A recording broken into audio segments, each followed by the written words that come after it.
Zikri belum bisa share ini ya? Sebentar, Pak. Udah Belum, bisa Pak. belum? Belum, ya? Pak. Nah, silakan. Udah saya jadikan co-host. Nah, kalau co-host biasanya bisa share screen. Baik, makasih, Pak. Sebentar, Pak. Teman-teman yang lain baca soalnya dan nanti terutama gimana strategi supaya cepat ngerjain. Ya. Jadi cepat baca soal, tidak panik gitu ya. Dan teman-teman tidak lama di Excel gitu. Kebanyakan mahasiswa itu kelamaan terus lama nulisnya nyalinya gitu ya. Maaf, Pak, sudah terlihat, Pak. Sudah.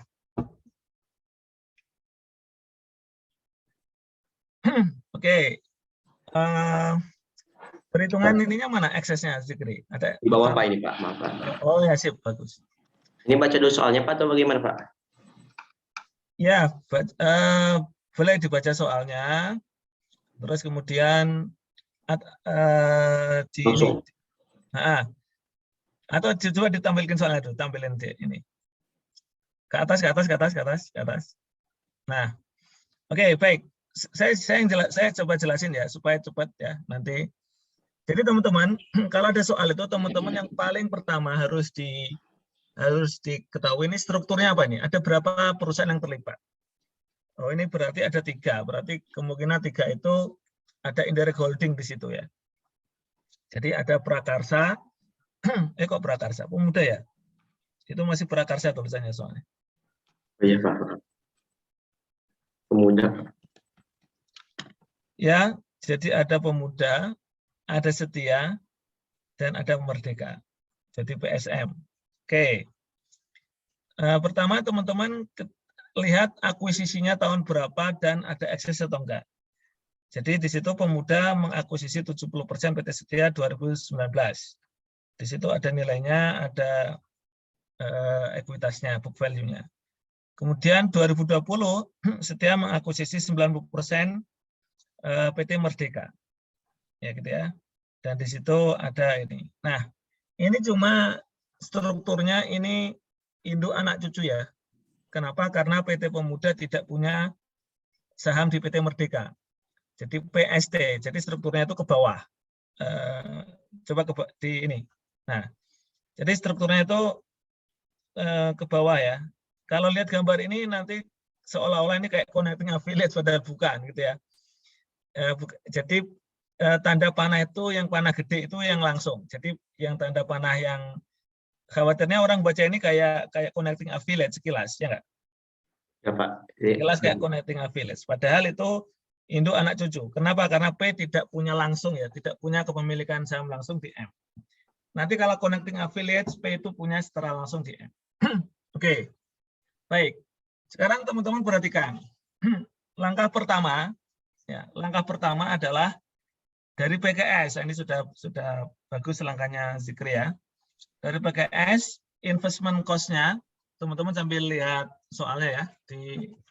Saya juga ini lihat di hard copy-nya. Jadi 490, oke, itu 70%. Di 100% kan implied value jadi 700. Book value-nya S itu adalah 675. Betul ya 675 ya? Ya, Pak, ini saya langsung dihitung, Pak. Jadi tidak dirinci. Ya, jadi 250 tambah 240 tambah 185. Ya, 675. Jadi 490 tambah 1 ya, 675. Ada ekses sebesar 25 dan itu larinya ke building. Berarti amortisasinya per tahun berapa? Nah, itu sama dengan 1.000, Pak. Oh, 1.000. Dibagi 25 tahun, Pak. Ya, 1.000. Oke, terus kemudian, nah itu sudah ditulis ya, 2019-2020. Oh ya, teman-teman yang paling penting, posisi kita itu suruh bikin laporan consolidation tahun berapa, itu yang paling penting. Dan suruh bikin jurnal eliminasi tahun berapa. Kan itu satu rangkaian ya. Sebelum membuat worksheet konsolidasian, teman-teman membuat laporan jurnal eliminasi dan penyesuaian. Nah, itu teman-teman. Nah, nanti saya tunjukkan cara ngecek juga ya. Jadi itu yang pertama. Sudah ketemu, baru excess value S ke M, itu ada investment cost, ya 180, 90% di 100% kan. Itu ada inventory ya, di under value inventory, dan itu di amortisasi semuanya di tahun 2020 karena terjual di 2020. Nah, itu yang pertama teman-teman. Kemudian yang kedua adalah hitung ada intercompany transaction. Ada berapa transaksi di situ? Ada berapa transaksi? Ada dua. Ada dua, Pak. Nah, pertama teman-teman ada dua transaksi.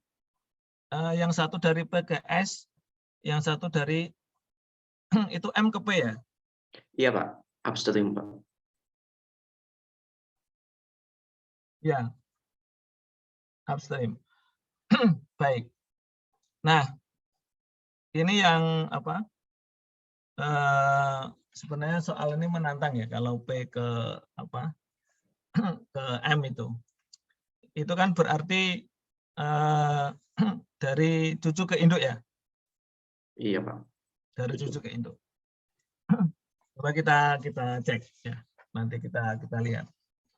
Oke, kalau dari ya tahun transaksinya berapa itu teman-teman? 2020 ya? 2020 Pak, dua-duanya. Oke, salesnya 30.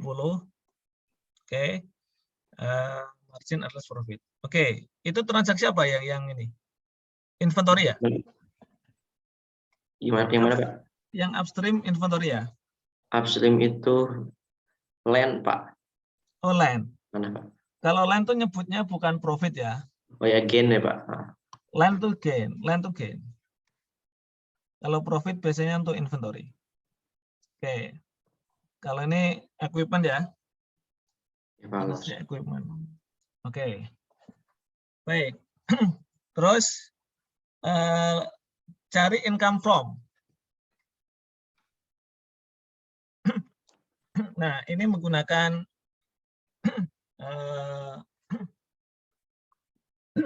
ini nanti ada beberapa cara di sini teman-teman ya. Teman-teman pakai cara formula atau pakai cara tabel. Pertama M. M ada nggak amortisasi waktu ini excess value, ada nggak M? Nggak ada. Nggak ada Pak. Nggak ada ya. S ke M nggak ada ya, saat akuisisi S ke M nggak ada amortisasi.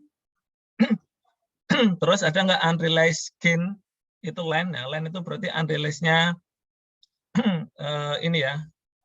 Nah, begini. Ini yang jual M ya teman-teman ya. Yang jual M berarti yang punya keuntungan M yaitu dikurangi M-nya. Terus di situ ada inventory sold. Jadi sebentar.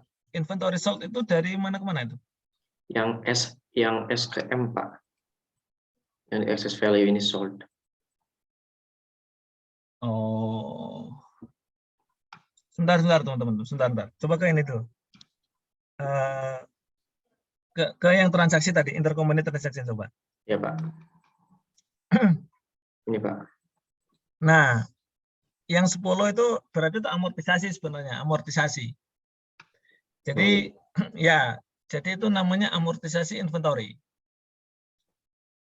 Jadi yang 10 itu betul di M itu amortisasi. Makanya saya tanya ada amortisasi enggak? Ternyata ada kan? Yaitu amortisasi inventory. Jadi itu amortisasi inventory teman-teman ya. Jadi amortisasi inventory. Nah, terus coba dilanjutkan. Jadi oke. Nah, alokasi oke. 25 ya, 25.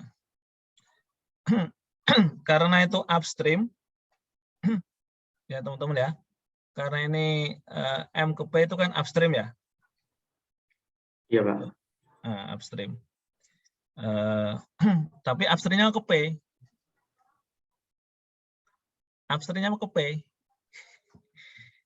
Kira-kira apa? Tapi nggak apa-apa sih, pakai itu aja nggak apa-apa. Jadi ini menarik. Yang repot itu nanti kalau P ke M downstream, ya nggak, teman-teman? Halo? Iya, Pak. Iya, Pak. Yang repot itu nanti kalau P ke M, itu cara ngitung income from M buat S-nya itu agak susah, itu agak rumit. Agak rumit. Teman-teman kalau ngitung income from M, itu kan dikurangi dengan amortisasi unrealized, betul nggak? Ya nggak? Betul, Pak. Iya. Nah, masalahnya kalau downstream-nya dari P ke M, itu kan S nggak terlibat. Ya kan? Ya, Pak. Nah, kalau ini apa? Kalau ini nggak apa-apa ya.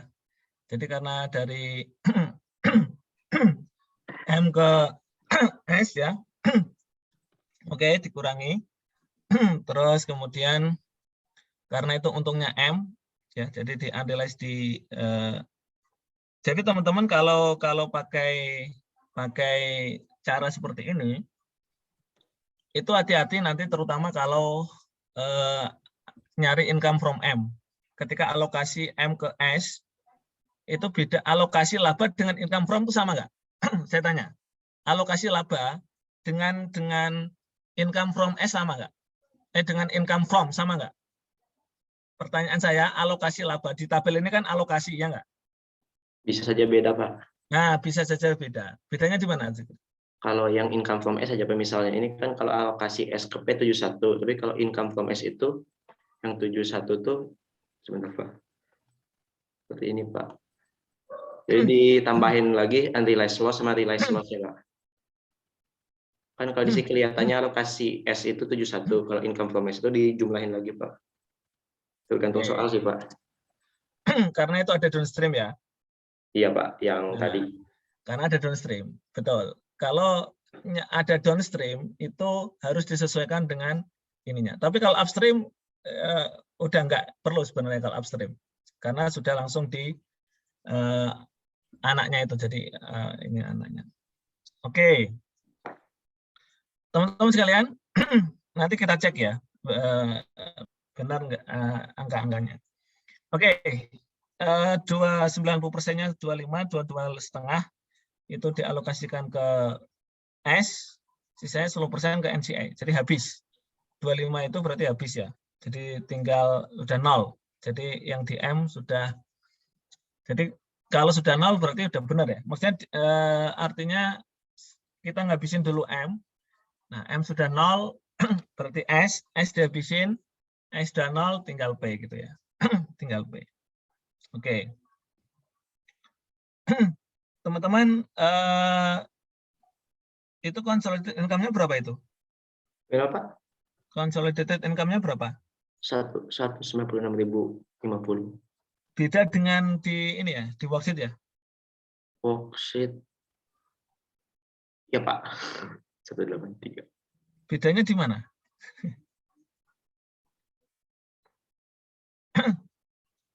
Bedanya di mana, teman-teman? Perhitungan antara consolidated income di situ dengan di worksheet.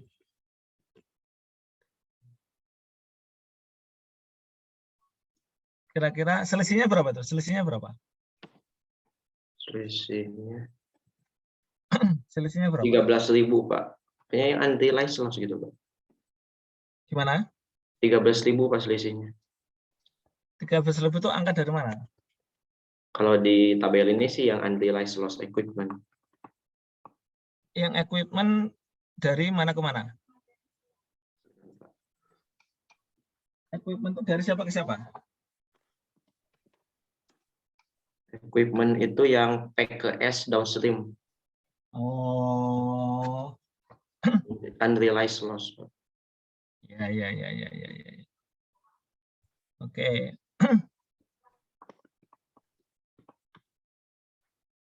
Harusnya sama kan ya, harusnya ya?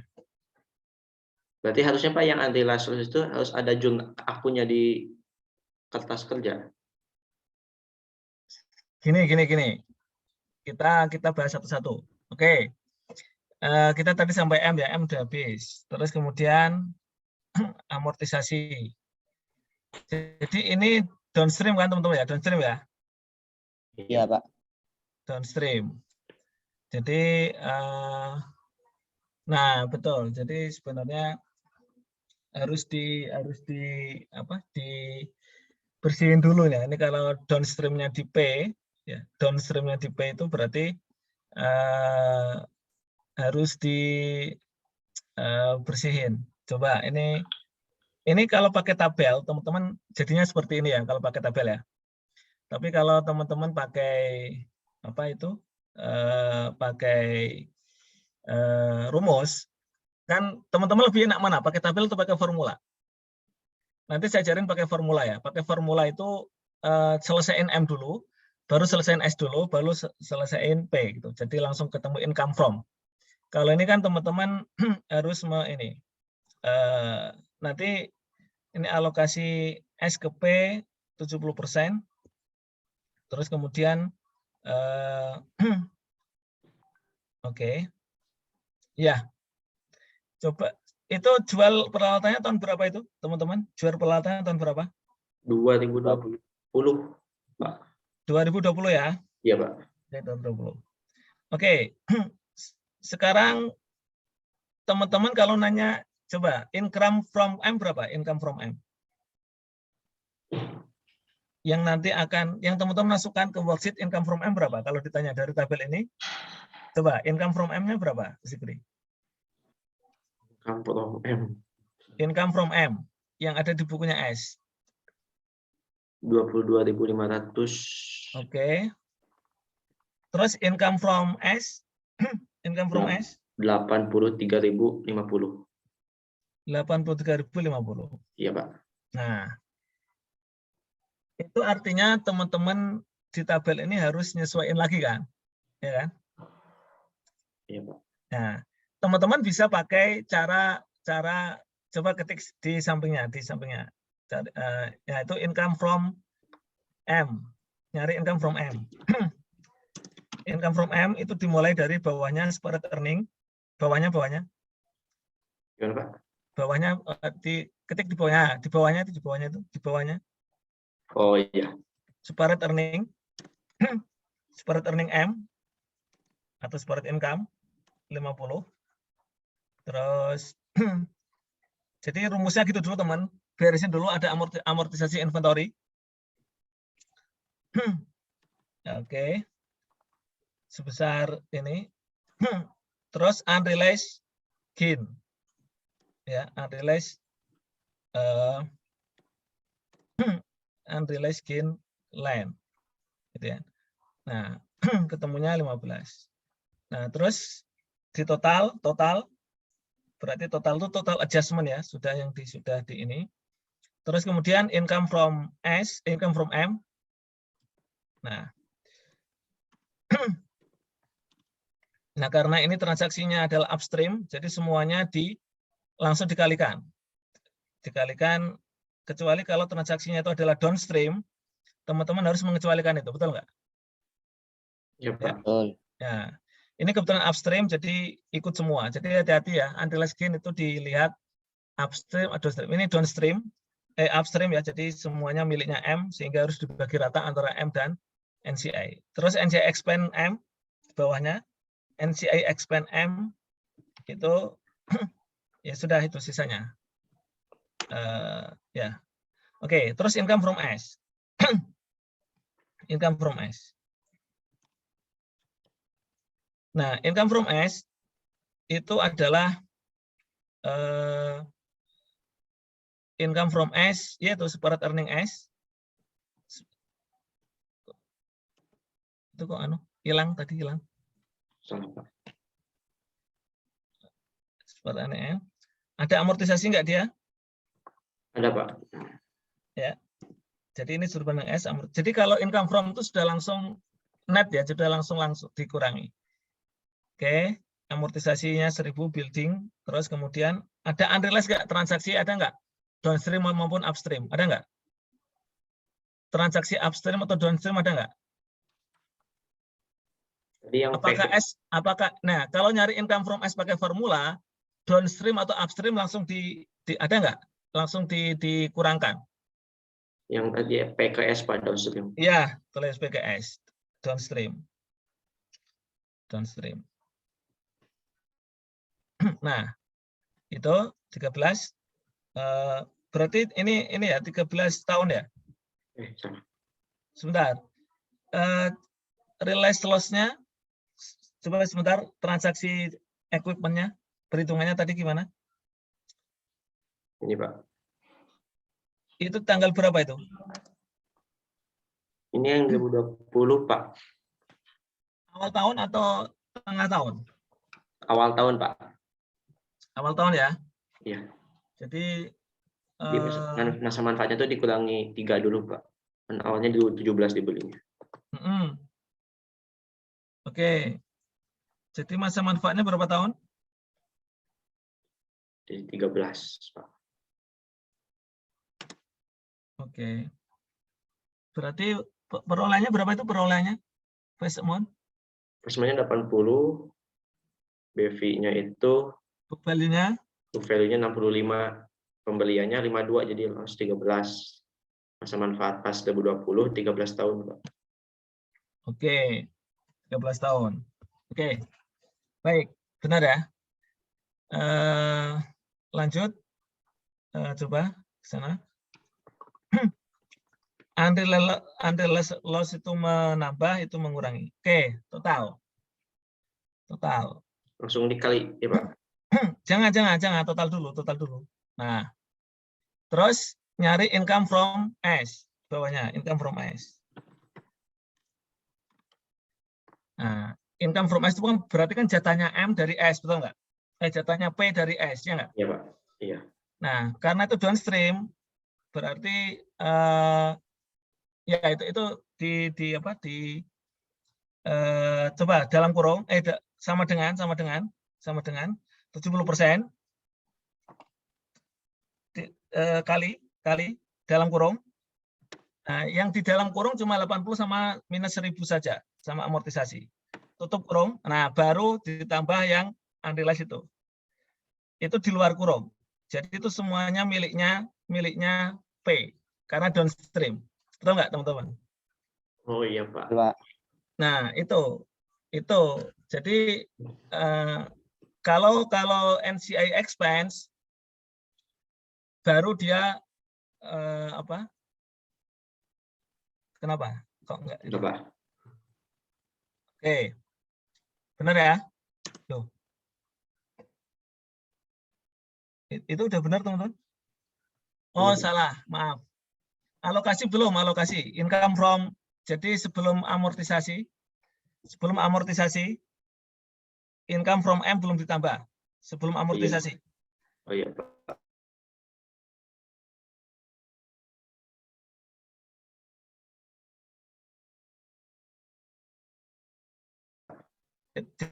Jadi setelah separate earning, M dulu.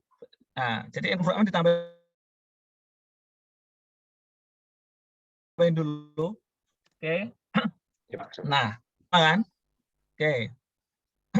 Nah, terus kemudian NCXP-nya, NCX1S, NCX1S, teman-teman, ya, atau 3450 itu dari 30% kali, coba dalam kurung 30%, 30% dulu, 30% kali dalam kurung 80. Yang 80.000. Dalam kurung dulu, buka kurung. 80 yaitu tambah itu 25 tambah minus 1000 ya. Dah. Nah, sama. Jadi teman-teman sekalian, menurut teman-teman lebih enak mana cara nyarinya? Kalau pakai formula langsung ya, yang semua transaksi mau downstream upstream dibersihin dulu dari M maupun S, langsung ketemu.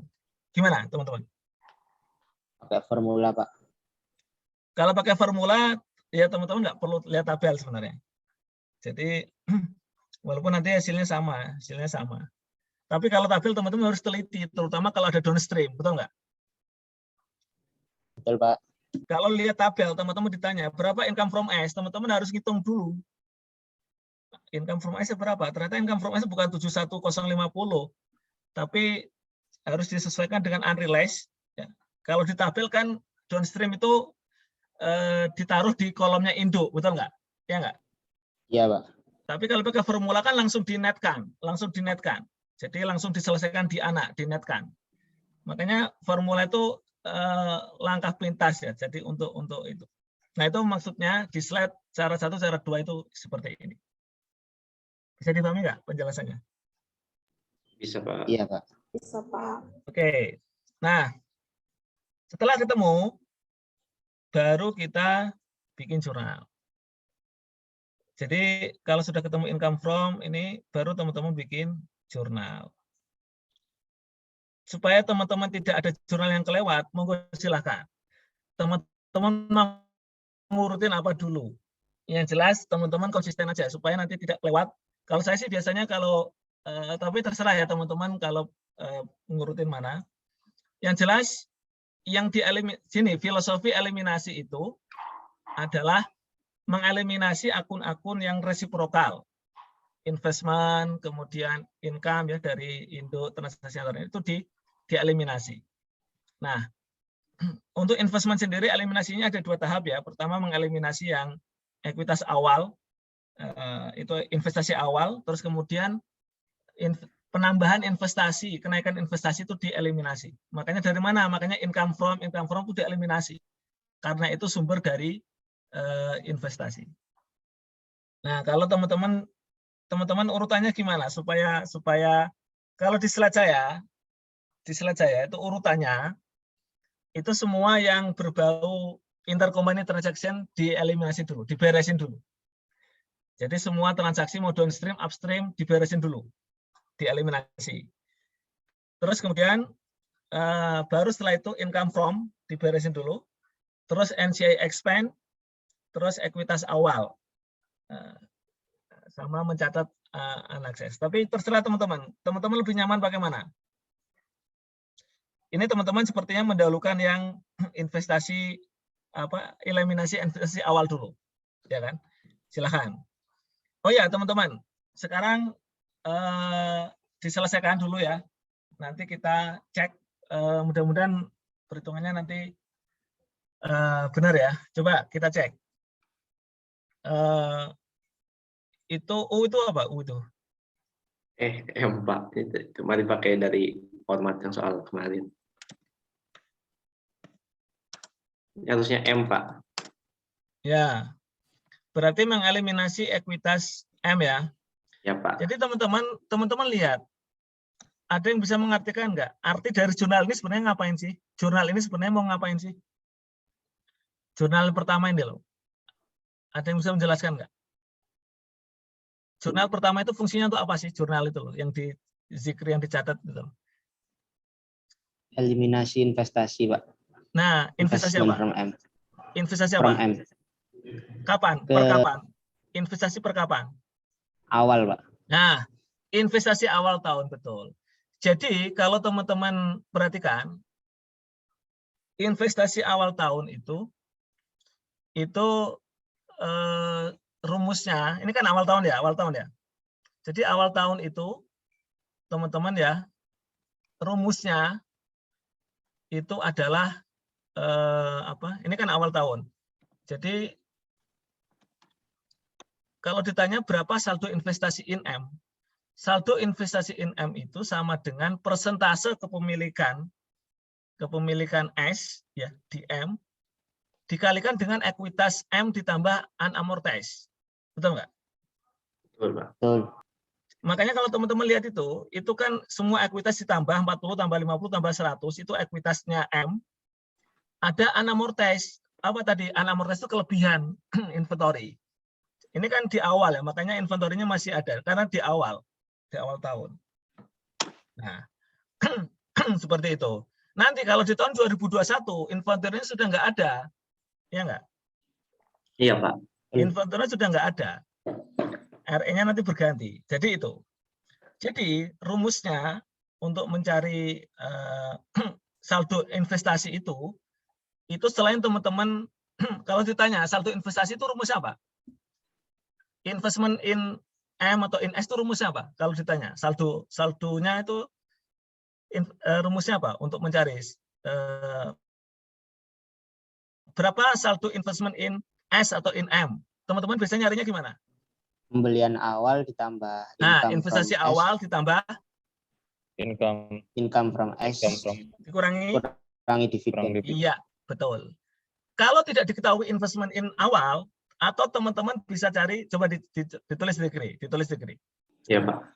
Saldo untuk mencari saldo investment in misalnya in ini ya, in M ya. Saldo investment in M itu sama dengan ya tadi investment awal, investment in N awal gitu ya. Ditambah dengan income from M gitu ya. Dikurangi dividen dari M. Oke. Atau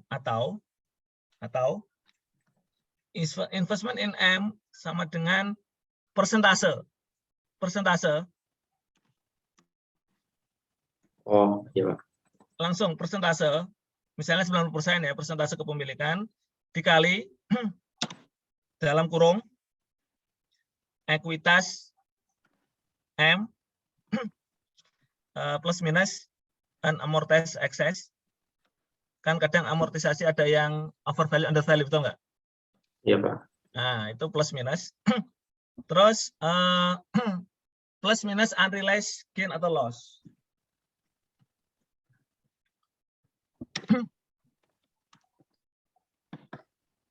Ya. Nah, itu pun dalam kurungnya itu nanti memperhatikan apakah ini upstream atau downstream. Betul nggak? Ya, Pak. Ini asumsinya upstream, makanya di dalam kurung semua. Kalau misalnya nanti downstream, berarti ada yang di luar kurung. Ya kan? Iya, Pak. Berarti yang di dalam kurung, yang ditambah lagi setelah kurung, nah tambah lagi plus minus unrealized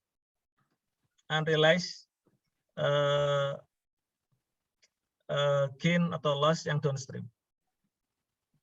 Nah, kalau yang di ini adalah yang upstream. Nah, itu. Nanti kita buktikan, kita cek. Benar nggak saldo investmentnya teman-teman? Kita cek. Oke, jurnal pertama oke. Terus jurnal kedua. Jurnal kedua, asal angkanya benar ya, memasukkan RE-nya beginningnya S sudah benar. Share capitalnya S.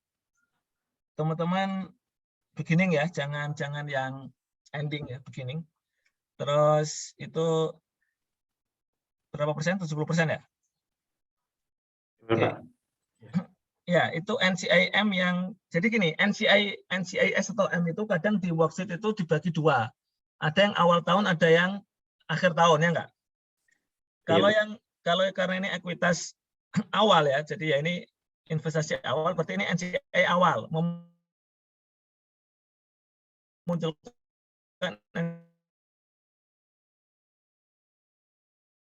NCI awal, 1 Januari. M nanti kalau pas ngitung NCI expand itu pasang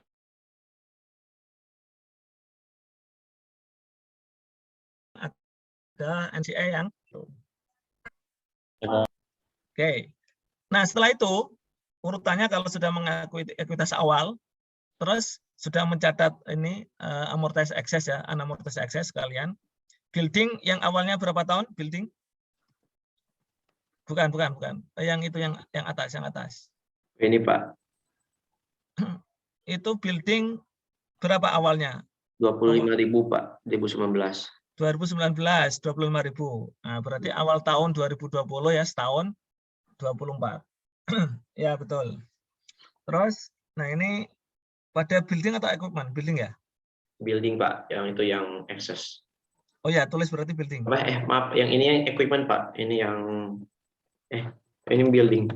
Loh, building lah. Pak. Nggak ada ini kan, nggak ada amortisasi selain building kan? Yang inventory, Pak, tadi Pak yang terjual. Yang inventory mana? COGS pada inventory, Pak. Bentar, itu dijual kemana itu? Yang habis terjual, Pak. Enggak. Yang habis terjual. Pada akhir tahun persediaan habis terjual, Pak. Yang ini, Pak. Apa itu perlu di ini? Perlu di apakah itu perlu di jurnal?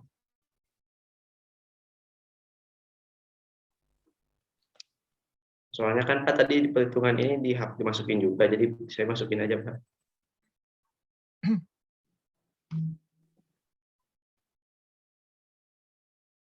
Oke.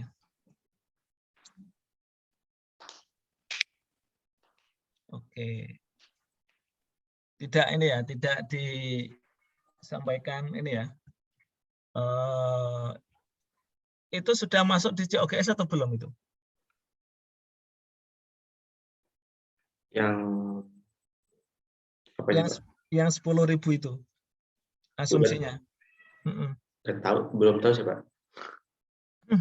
Teman-teman masih ingat nggak waktu ini di pelajaran AKL 1?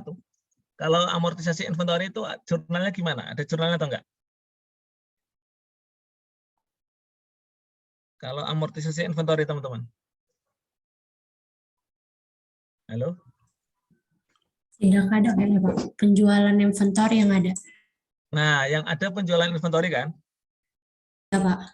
Kalau makanya ini kalau di ini nggak balance ya, Dikri ya? Kenapa, Pak? Kalau ini dikurangi balance nggak? Dihapus. Dihapus, balance nggak? Balance, Pak. Kan di inventory-nya juga dikurangin. Terus atas. Oh, tapi itu jadi nggak sama ya? Jadi nggak sama ya? Apanya, Pak? Itu loh, consolidated net income dengan net income paid jadi nggak sama ya? Iya. Jadi itu harus sama antara consolidated net income dengan net income-nya P. Coba, net income-nya P berapa? 18350. Nah, itu harus sama dengan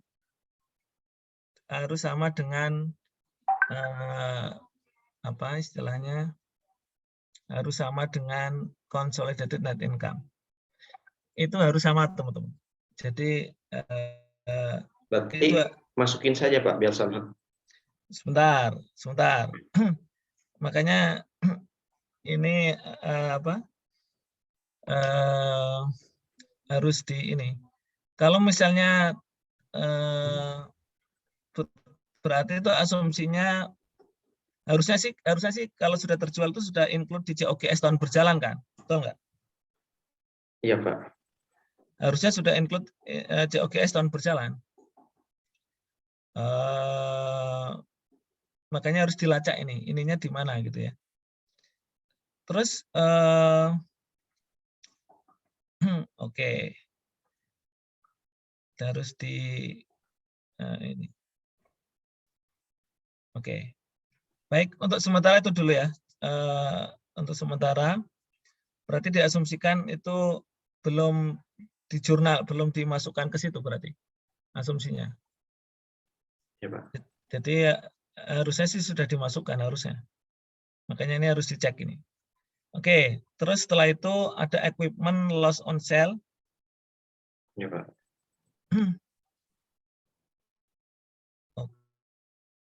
Oke. Kenapa loss on sale? Karena di tahun berjalan ya.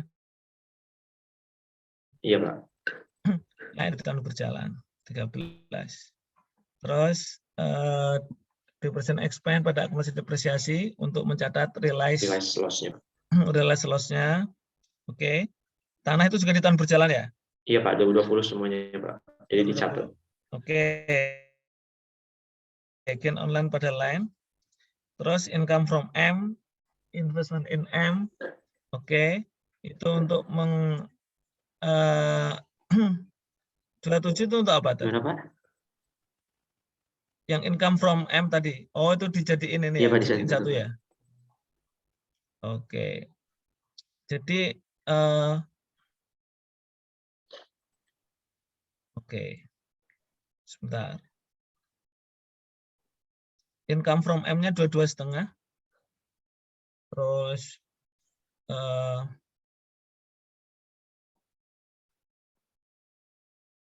Sebentar. 4,5 itu dari mana 4,5 itu? Setengahnya yang ini kalau saya tinggal dikurangin Pak. Jadi dividen M dicari persentase dikaliin dividen. Oh ya, jadi Dividen karena S. menambah ya, ya menambah. Ya Pak, jadinya pas dikurangin ternyata di debit Pak. Ya, Kadang juga ada di kredit Pak, tergantung. iya ya. Biasanya di ini. Oke. Terus NCI expand M. Oke. Nah, jadi urutannya teman-teman, silakan ya. Jadi biasanya kalau tadi yang ekuitas duluin dulu, baru intercompany transaction, baru income from, terus NCI, terus income from, terus NCI. Jadi ini dibereskan. Income from S. Itu. Oke. Berarti tadi ya OGS itu asumsinya apa? Belum dicatat berarti asumsinya. Oke, teman-teman sekalian.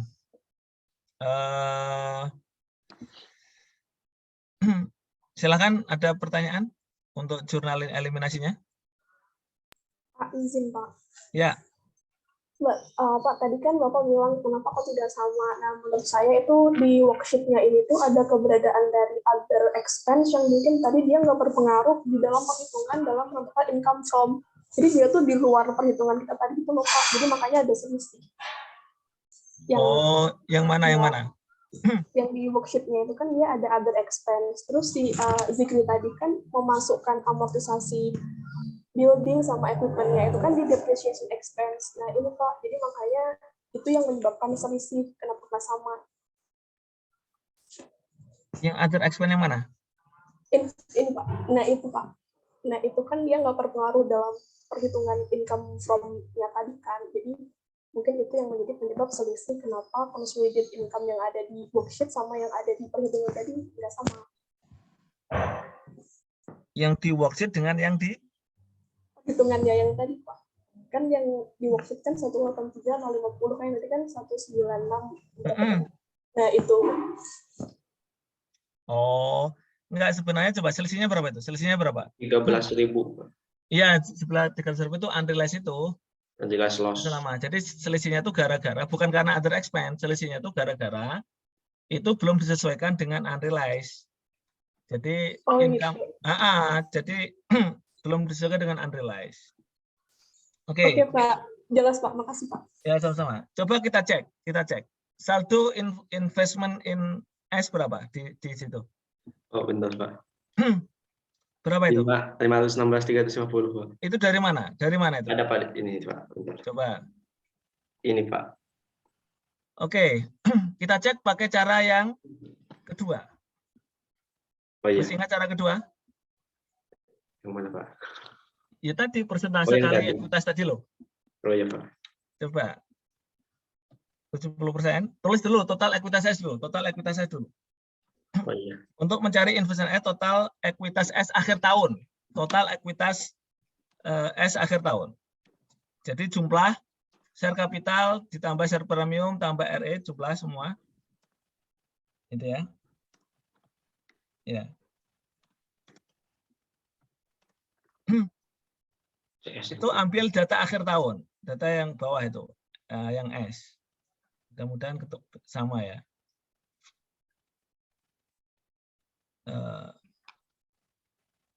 RE-nya yang RE yang akhir tahun, akhir yang itu 31 Desember. Terus tambahin, ada nggak unamortized excess? Waktu P akuisisi S itu apa? Unamortized excess-nya apa? Building. Berarti per akhir tahun building tinggal berapa? 24. Per akhir tahun. Apanya? Oh. Per akhir 23. tahun 2020. 23, Pak. 23. Nah, gitu, 23. Ada nggak antara P dan S transaksinya unrealized? Ada nggak? Ada, Pak. Ada Pak yang equipment. Nah, bersihin berapa? Unrealized apa? Unrealized 13 minit. Ya. Unrealized Loss, berarti nambah ya? Ya. Kalau loss nambah kan? Ya nggak? Iya, Pak. Coba total. Ini yang downstream, Pak. Downstream. Ya, jadi di luar ya, Pak. Nah, jadi dulu kali, jadi yang 70%.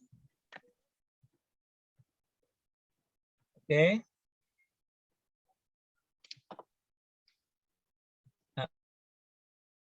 Tambah itu. Iya. Oh, unrealized downstream tadi sudah ada yang realize. Oh, udah ya, Pak. Jadi 12.000 ya, Pak. Nah, betul. Ya, maaf, Pak. Iya. Ya, itu. Maaf, Pak. Nah, itu balance. Kalau beda. Jadi teman-teman, cara ngeceknya gitu ya. Maksudnya gini, rumus di bawah itu penting untuk dalam hal apa, teman-teman? Rumus di bawah penting itu dalam hal apa? Mengecek. Kapan bukan ngecek, teman-teman akan memerlukan rumus di bawah. Jadi saya bandingkan dengan rumus di atas. Rumus di atas harus ketahui apa? Harus tahu income from S itu ya, Pak. Oke, bukan itu. Rumus di atas tuh info yang paling awal apa? Investment cost. Investment awal, Pak. Saldo awal kan? Ya enggak? Saldo awal. Ya, Pak. Kadang soal tuh nggak diketahui saldo awalnya berapa kan? Kadang maksudnya gimana Pak? Misalnya investasinya tahun 2018, ya enggak? Sementara teman-teman 2020. Kan teman-teman nggak dikasih tahu berapa investasi 2000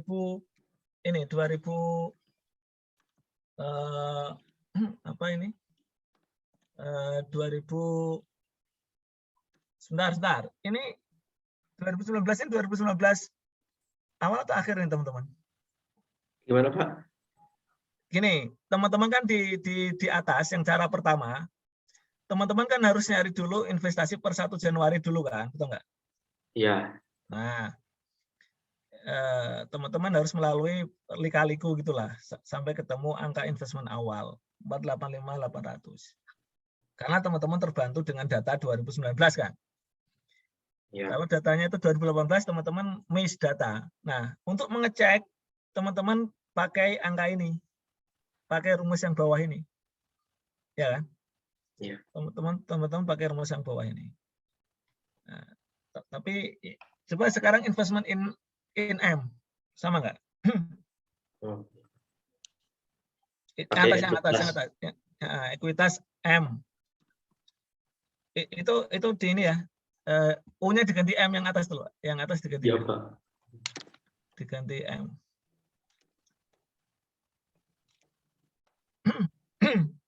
Teman-teman nulisnya di ini PDF juga pakai U semua.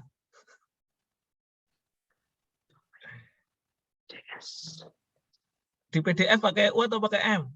Di LCU-nya di lembar jawabannya, teman-teman. Kalau di soal U, Pak. Kalau di soal 13 tulisannya U, tapi datanya merujuk ke soal 12. Yang 12 Pak, 13 U jadinya.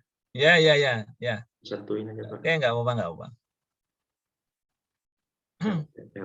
Coba dicek sama nggak dengan data di atas.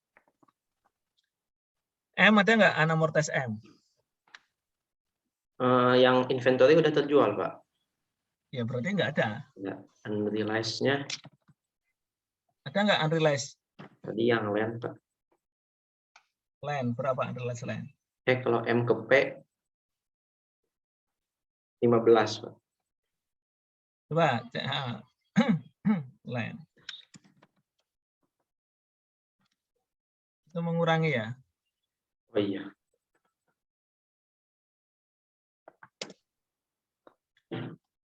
Itu.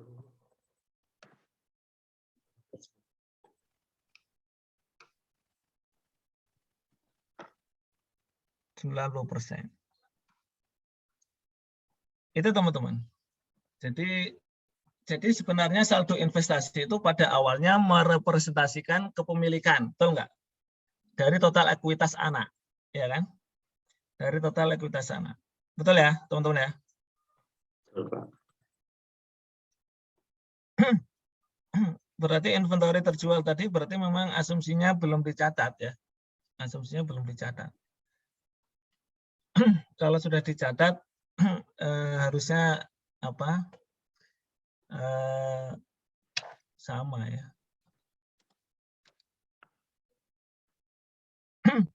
Oke. Teman-teman, soalnya separate earning, teman-teman tahu nggak separate earning itu yang mana? Coba cari di worksheet, cari di worksheet. Cari di worksheet. Teman-teman di soal separate earning-nya berapa? 113. Coba tunjukkan. Tunjukkan. 113 itu yang mana?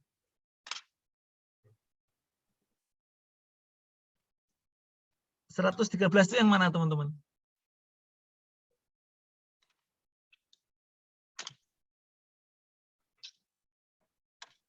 Kalau di situ berapa net income? Itu Pak dikurangin yang sales, COGS, operating sama other. Gimana? 113 itu dari sales dikurangin COGS, kurangin operating, kurangin other. Oh. Kalau dari worksheet-nya. Kalau itu S, PT ya. Coba ya Pak, buat salah. Benar Pak, 80 M Pak, sama. Oke. Terus kalau M, M udah jelas ya M ya. M50 ya. M50. Jadi separate earning itu, teman-teman sekalian, itu pendapatan terpisah artinya apa ya? Yang tidak ada hubungannya dengan pendapatan dari anak gitu ya. Pendapatan atau dari anak. Itu namanya separate earning. Jadi beda dengan net income ya. Kalau separate earning itu. Jadi selain ya income from ini ya, from anak gitu. Jadi pendapatan terpisah atau transaksi yang berhubungan dengan itu, dengan anak itu. Jadi itu. Tapi harusnya 13 masuk nggak itu? Yang itu. 13 enggak Pak, kan ini transaksi baru. Oh iya. Ini income from S baru data baru muncul setelah 2020. Ini awal tahun sepertinya yang pendapatan terpisah. Oh, loss itu ini ya. Oh, loss itu karena mengeliminasi tadi ya? Iya Pak, yang P. Oh, harusnya loss itu ini harusnya ada di ini. Harusnya ada di berarti loss-nya P itu dicatat di mana berarti? Ya, Pak. Jadi sebentar, loss itu sudah ada di sejak awal nggak? Loss itu? Ini tuh enggak. Kan di worksheet awal sudah ada nggak di laporannya P itu sudah ada nggak? Apalagi Pak, benar Pak. Worksheet-nya belum buka. Ada kan? Dari awal sudah ada itu. Oh, iya Pak. Jadi coba tadi dihitung kalau Ini beda Pak. jadi beda ya 13 ya. Ya. Oke. Jadi harusnya itu dimasukkan sebenarnya. Tapi nggak apa-apa lah.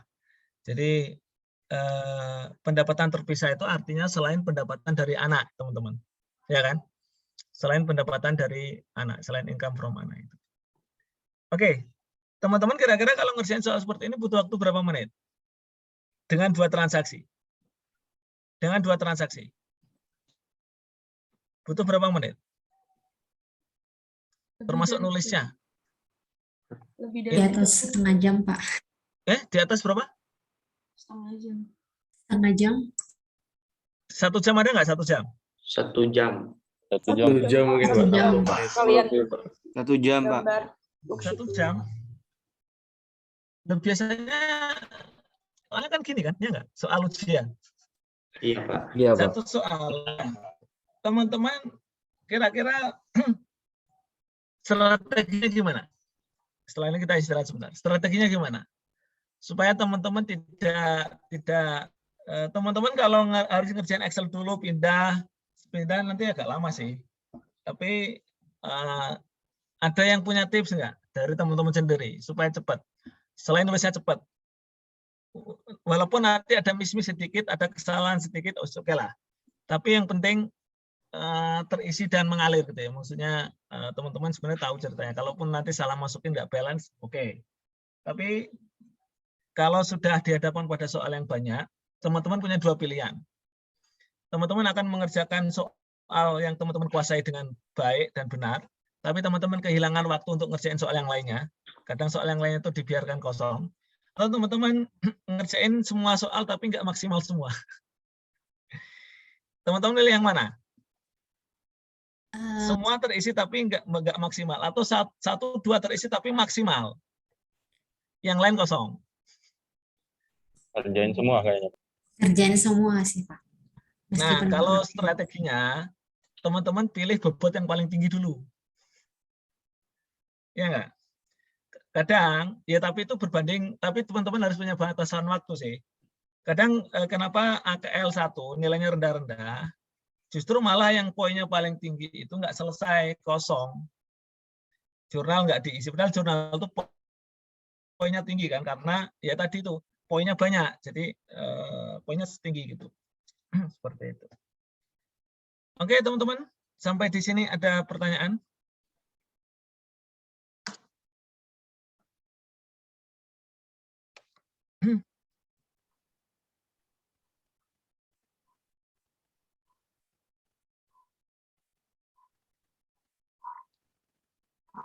Saya belum, Pak. Yang lain? Saya belum, Pak. Ada, Pak. Belum ada, Pak. Nah, berarti bisa lah ya, insya Allah kalau ada soal seperti ini. Insya Allah bisa, Pak. Nanti teman-teman tinggal variasi soal saja. Amortisasinya apa? Eksesnya masuk ke overvalue, undervalue. Itu. Jadi tanda plus minus tadi ya, itu berfungsi ya, amortisasi kan kalau undervalue minus, kalau overvalue plus. Itu. Nah, itu juga berlaku untuk ini. Oke ya. Jadi teman-teman sudah hari ini dapat apa saja? Rohan? Dari bahas soal ini hal yang baru apa? Dari bahas soal ini ada hal yang baru yang didapat nggak?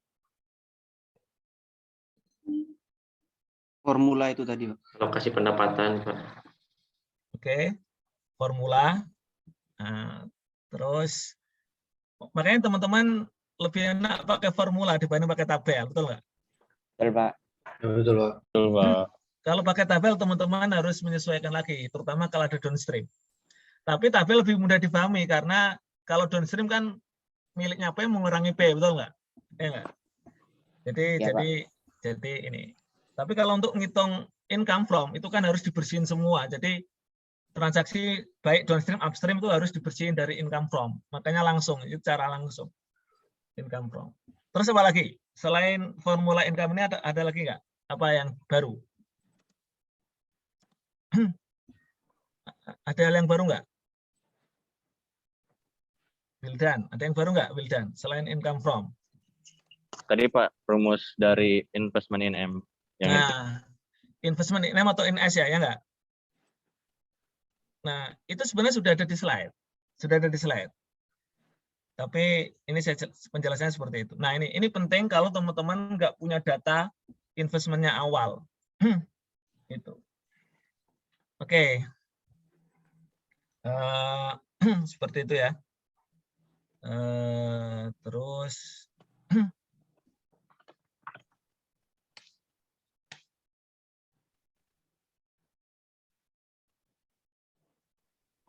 oke.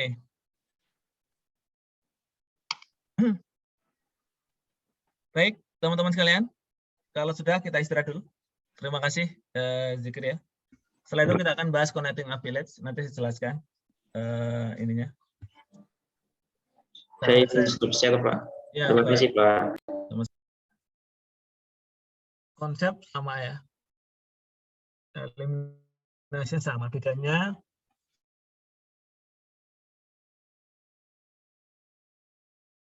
kalau connecting affiliates, nih. Kalau connecting affiliates itu nggak ada cucu sebenarnya. Jadi PAR punya SON, punya kepemilikan 80% di SON ya. SON punya 40% di TOS, tapi PAR juga punya kepemilikan di TOS 20%. Jadi sebenarnya ini lebih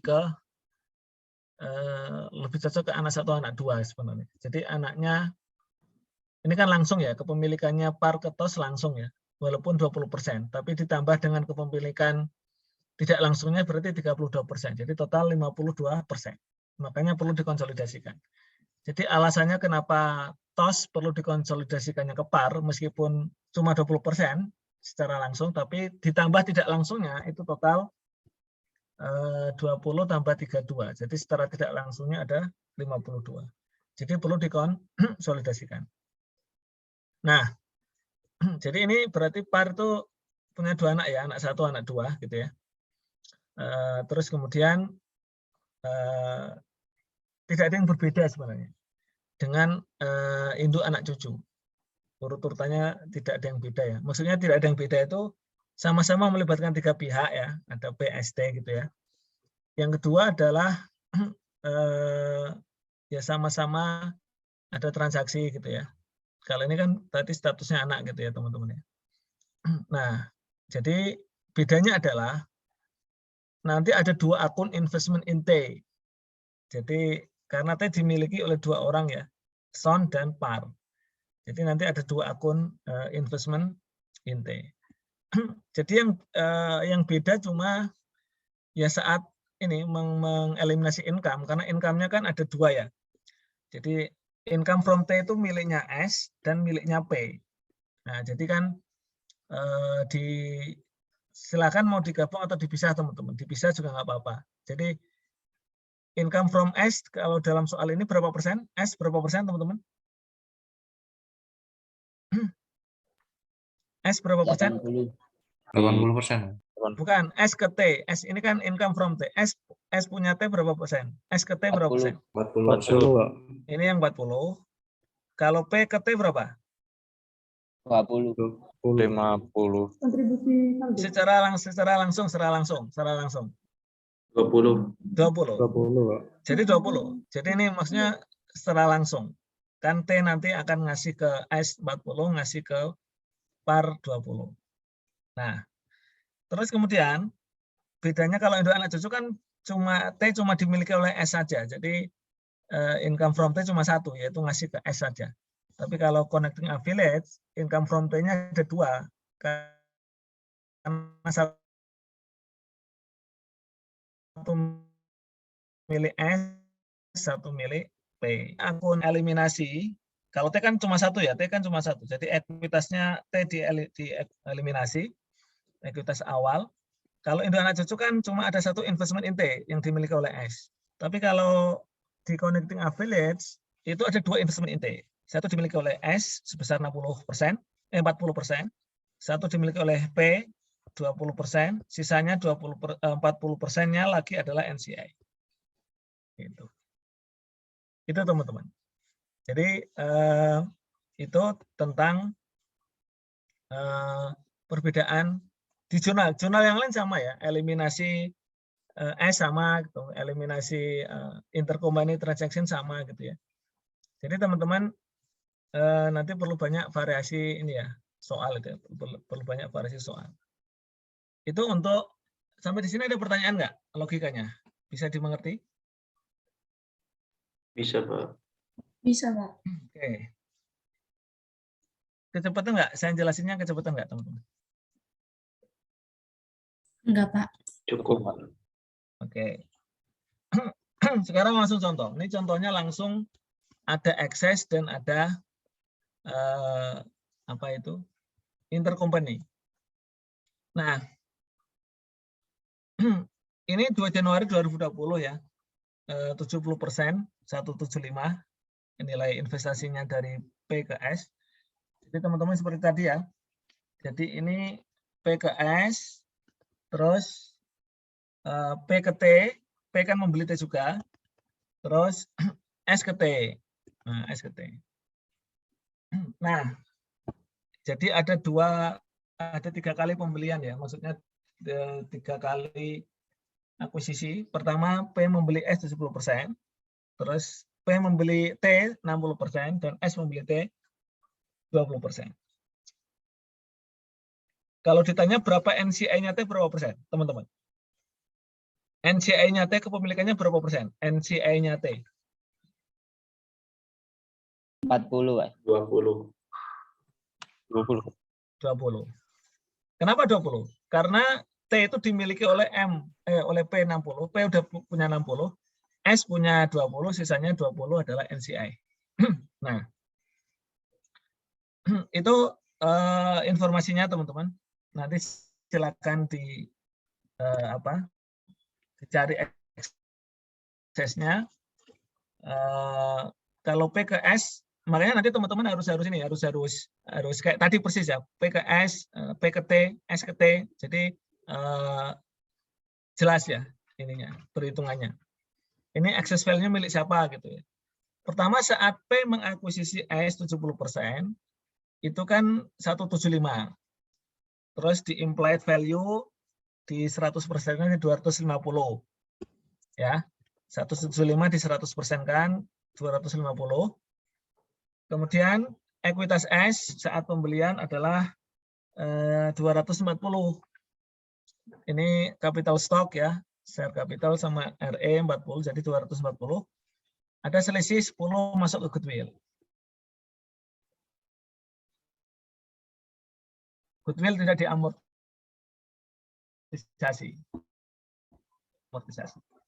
Terus P ke T. Nah, ini supaya teman-teman tidak banyak akses ya. P ke T itu 96. Implied value-nya berapa implied value-nya teman-teman? Implied value-nya? Implied value-nya? Halo? Implied value-nya berapa? Waktu P ke T itu membeli 60% dengan harga 96. Berarti implied value-nya di 100% kan berapa? 160. 160. Sementara ekuitasnya T 160 juga, jadi nggak ada ekses. Nggak ada akses. Makanya nilai wajar dan nilai buku asetnya itu sama, tidak ada akses. Sama ya. T juga sama. Juga sama. Dia membeli 20% kali nilai bukunya ini ya. Jadi pas 20% jadi 32.000. Jadi dari P ke T maupun S ke T, ini kan P ke S ada goodwill. Kalau P ke T tidak ada goodwill, tidak ada excess. S ke T juga tidak ada excess value. Jadi cuma ada satu excess value.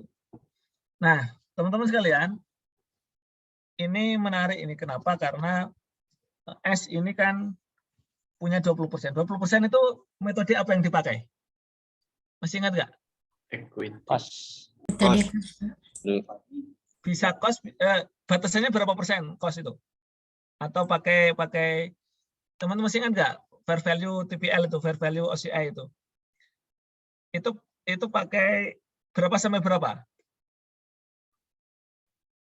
0 sampai 20% cost, Pak. Ya, terus equity berapa persen? 20 sampai 50. Nah, berarti ini asumsinya pas 20 ini diasumsikan S ini pakai ekuitas ya, punya pengaruh signifikan ya, punya pengaruh. Jadi pakai ekuitas. Kalau dia 10% nanti pakai cost. Nah, ini supaya tidak ini, jadi ini pakai equity. Nanti kalaupun ada soal pakai cost ya teman-teman menyesuaikan gitu ya. Nah, sekarang kita kerjakan. Ada intercompany transaction. Ada berapa transaksi teman-teman? Jadi ada 3 pihak PST. Ini ada berapa transaksi? Transaksi apa dan transaksi apa? Tanah sama inventory. Tanah dan inventory. Pertama, tanah. Siapa yang jual? Yang jual tanah siapa? P. Pak.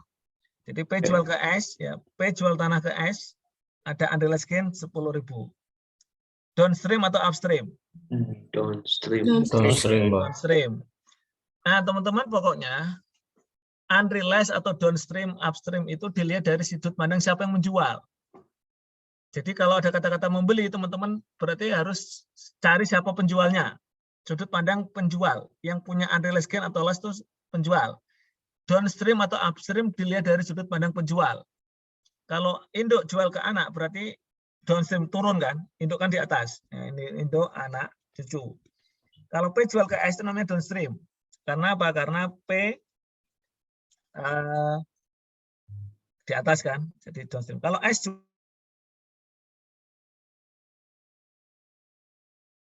jual ke P, upstream ke atas. Nah, gitu. Nah, di sini kalau untuk yang S itu dalamnya ada unrealized gain yang berasal dari penjualan inventory 15.000 ke P 2020. Oke. Nanti teman-teman harus ini ya, harus hati-hati kalau transaksinya tahun sebelumnya misalnya. Ya enggak? Transaksi tahun sebelumnya masih ingat ya jurnalnya? Jurnal equipment tahun sebelumnya atau jurnal lain, nah itu teman-teman perlu diperhatikan. Ini kebetulan semuanya 2020. Oke. Pertama, karena ini ada T ya. T, S, dan P. Pertama beresin yang T dulu. Jadi alokasinya T dialokasikan dulu sahamnya. Income-nya. Jadi teman-teman dibagi ya, jadi nyari income from T. Nah, income from T itu berapa separate earning-nya T? Pertama 20.000. 20.000 ini kemudian T ada isu ini enggak, amortisasi enggak T, teman-teman? Halo? T apakah ada amortisasi, ada unrealized, realized ada enggak T? Nggak ada, Pak. Ada. Jadi T tidak melakukan transaksi intercompany, tidak ada excess value, jadi langsung 20 dibagi 40%-nya, 20%-nya untuk S ya. Jadi S dapat income from T itu 20% kali 20 4.000. P dapat income from T sebesar 60%, berarti 60 kali 20 12.000. Misalnya yang 4.000 adalah untuk NCA expense-nya T. NCA expense-nya T sebesar 4.000. Setelah itu ngitung income from S, berarti P kan ngitung. P dapat bagian dari S berapa? S separate earning-nya 35. Dia dapat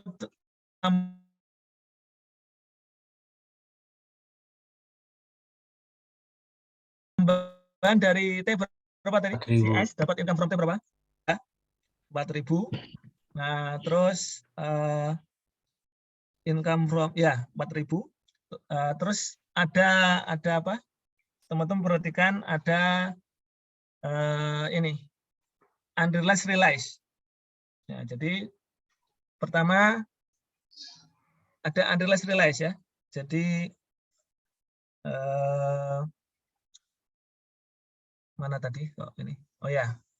Teman-teman lebih enak pakai rumus atau pakai tabel untuk nyari income from S? Pakai rumus. Pakai rumus. Kalau pakai rumus tadi ya, kalau pakai rumus itu income from S dimulai dari separate earning-nya S. Berapa separate earning S? Berapa tadi? 35 ya? 35. Oke. Separate earning-nya S 35. Ditambah income from T berapa tadi tambahnya? 4.000. 4.000. Ada amortisasi enggak di S? Excess value ada amortisasi? Amortisasi excess value, diamortisasi enggak excess value-nya S? Nggak ada, Pak. Tidak ada, Pak. Nah, karena goodwill, jadi enggak diamortisasi karena goodwill. Kalau equipment diamortisasi sesuai masa manfaat equipment. Begitu juga building, tanah, goodwill enggak diamortisasi. Walaupun ya. Terus ada unrealized enggak? Unrealized ada enggak? Unrealized. S apakah punya Ada, Pak. transaksi? Ada. Pak. Nah, pertama unrealized apa tadi? Unrealized gain apa? Tanah ya. Tanah. Unrealized gain tanah. Jadi kalau teman-teman pakai formula, itu teman-teman mau upstream, downstream masukkan semua. Tahu nggak? Halo? Betul, Pak. Ya benar, Pak. Kalau tabel kan yang hanya yang upstream saja, yang downstream saja ya, yang di ini. Jadi teman-teman sekali lagi, pokoknya kalau pakai income, pakai formula, mau upstream, downstream semuanya dibersihin, semuanya dimasukin. Di sini ada antara S dan P ada unrealized gain. Itu upstream atau downstream? 10.000 ini. Negatif 10.000 karena gain ya, negatif 10.000. Downstream atau upstream? Downstream. Downstream.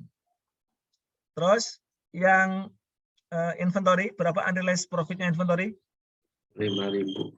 5.000. 5.000 upstream, 5.000. Negatif 5.000. Nah, negatif 5.000. Total berapa? Total berapa? Total berapa? 4. Berapa? 24.000. 24.000. Nah, 24.000 itu gimana baginya? Kalau P itu berarti income from S itu bagiannya P ya. Sebentar. Nah, ini kelihatan nggak teman-teman? Kelihatan ya? Kelihatan ya? Kelihatan, Pak. Ya nggak apa-apa ya, coret-coret gini. Kalau P berarti P bagiannya berapa di S? P berapa persen di S? 70. 70% kali dalam kurung mana yang dalam kurung? Ayo, hati-hati. Dalam kurung mana? Dalam kurung 35 masuk nggak? 35 masuk nggak? 35 sama 4.000. Pokoknya earning masuk semua. Ada amortisasi nggak ada ya? Income from T masuk ya, tambah 4.000 masuk dalam kurung ini. Terus mana? Yang Upstream. Yang masuk dalam kurung yang upstream atau downstream? upstream, Pak. Yang minus 5.000 ini masuk ya dalam kurung. Minus 5.000 dalam kurung. Tutup kurung ditambah minus berapa? Tutup kurung? 10.000. 10.000. 10.000. Tandanya ini ya. Dalam kurung. Ya. Plus minus 10.000. Oke. Berapa? Coba hitung. Hitung dulu yang di dalam kurung. 800. Berapa nih? 35 tambah 4.000, 39. Ya enggak? 39 dikurangi 5.000 berapa? 34. 34 kali 70% berapa? 23.800. 23.800 dikurangi 10 berapa? 13.800. Itulah income from S. Betul nggak, teman-teman? Betul nggak? Betul, Pak. Ya, benar. Nah, sisanya adalah NCI expense. Jadi 24 dikurangi 13.800, sisanya adalah 10.200. Nah, itu caranya. Cara pakai formula. Ada pertanyaan, teman-teman? Halo? Ada pertanyaan? Belum, Pak. Ya. Kalau teman-teman perhatikan, kalau teman-teman lihat tabel, berapa jumlah yang dialokasikan dari S ke P berapa? Lihat tabel. Berapa? 3.800. Yang dialokasikan dari S ke P 23.800. 23.800. Ini 23.800. Kenapa bisa jadi 13.800? Karena di sini unrealized yang upstream ini. Ya enggak? Downstream ini. Ini Ya, maaf Pak. ini salah ini ininya belum diganti kopinya, kopi pasnya belum diganti. Nih. Tolong, wah ini ya. Pakai gambar. Ini harusnya apa ini? Coba diperbaiki nih. Harusnya apa ini? Yang minus 10.000 itu harusnya apa? Unrealized gain downstream. Downstream betul. Karena P yang punya kan. Terus yang ini betul. Ini aja teman-teman ganti unrealized gain downstream. Ya itulah masih ada keliru. Ya.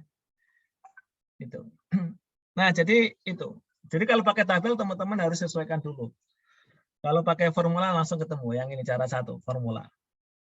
Jadi ketemulah angka 13.800. Setelah selesai baru masukkan ke sini. Masukkan ke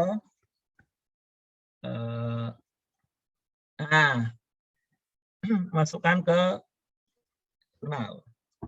Jadi kalau tadi urutan silakan teman-teman kalau mau ngurutin ini dulu. Tapi ini yang awal dulu dieliminasi ya. Transaksi intercompany ini eliminasi. Silakan kalau tadi pakai urutan yang tadi boleh ya. Kalau ini kan supaya memudahkan saja. Ini sales ya, semua penjualan inventory ya tadi. Nilai penjualannya 15.000 di eliminasi. Terus ada unrealized profit 5.000 tadi dieliminasi semua 5.000. Terus tanah 10.000 dieliminasi. Ini teman-teman lihat ada akun gain on sale ya karena di tahun pertama.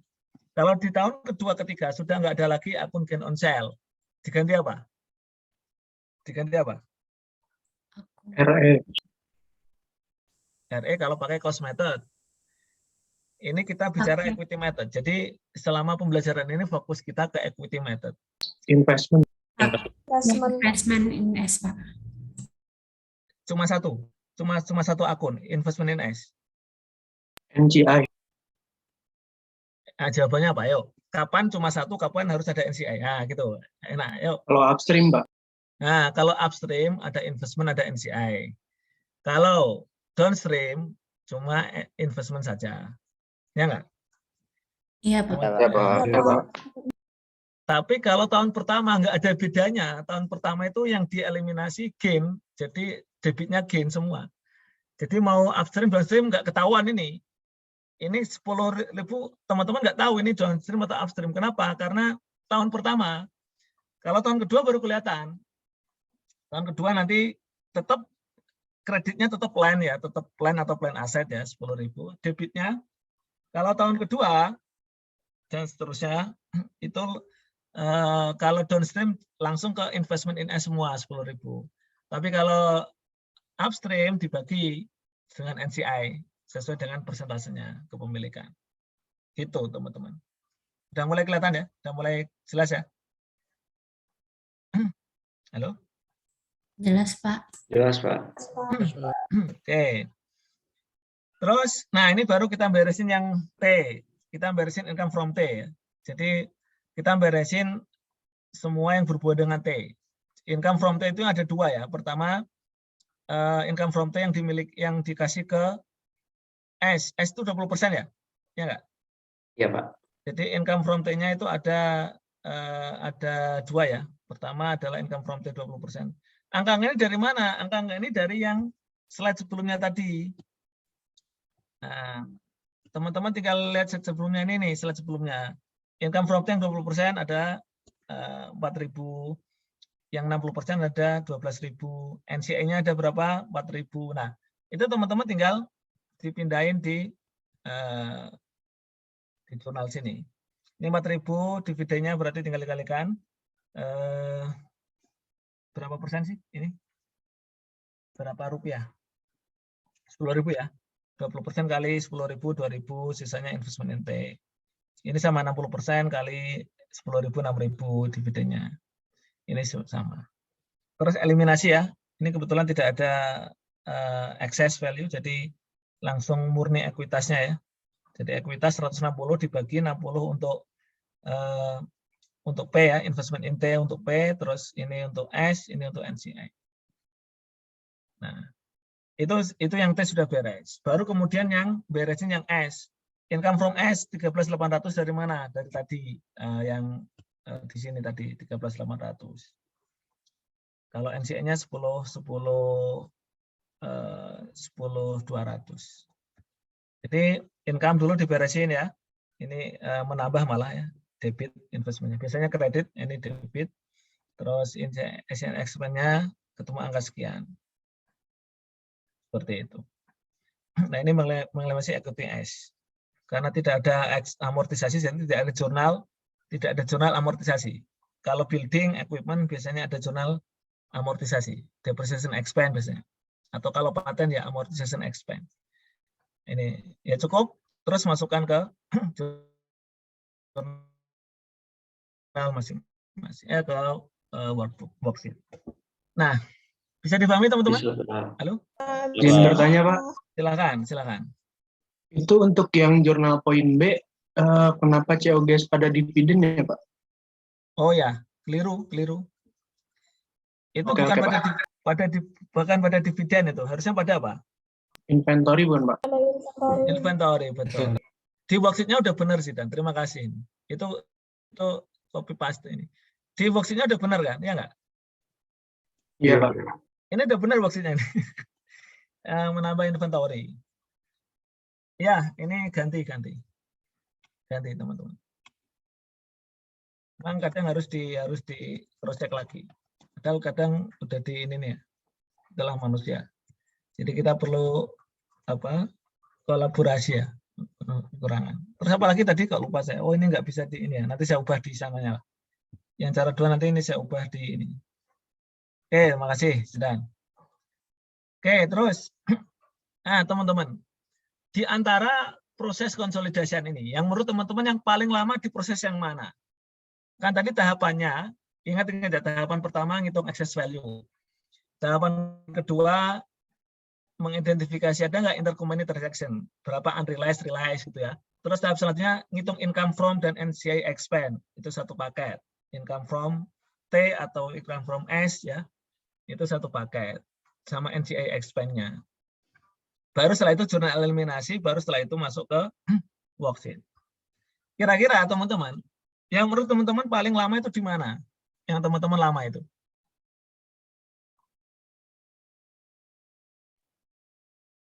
Yang income from sama NCI, Pak.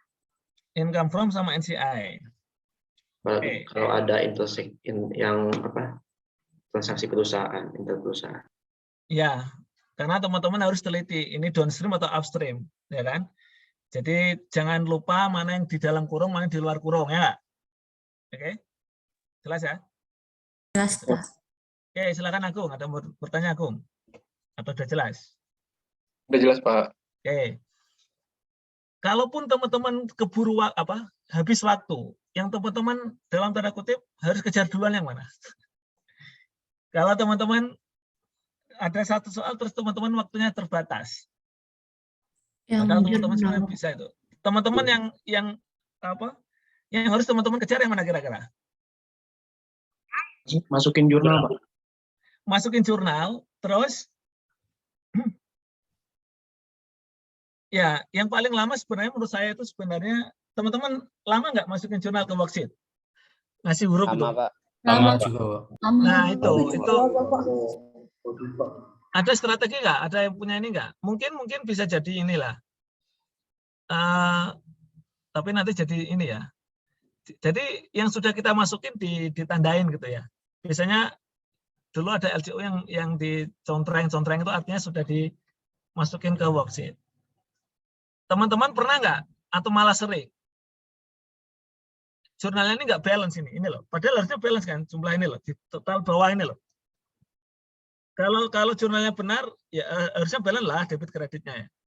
Tapi teman-teman karena lupa masukin, nggak teliti masukin, ini nggak balance, betul nggak? Betul. Nah, ya tapi jangan panik lah. Yang penting terisi semua ya nggak? Yang penting terisi semua. Itu insya Allah ada poinnya lah. Daripada kosong sama sekali. Seringnya terjadi waktu AKL 1, worksheet ini nggak diapa-apain teman-teman. Worksheet itu kan dikasih kosongan, betul nggak? Dikasih yang sudah terisi di sini, betul kan? Ya, Pak. Terus di soal biasanya kalau dulu ya soal AKL 1, itu teman-teman tinggal melengkapi yang kosong-kosong di sini. Nah, gitu ya. Nah, pernah ada yang karena saking paniknya, saking waktunya habis, dia cuma upload worksheet yang belum diapa-apain, worksheet yang bawaan dari soalnya. Ya nggak ada nilainya itu kan. Dia nggak ngotak-ngatik apapun.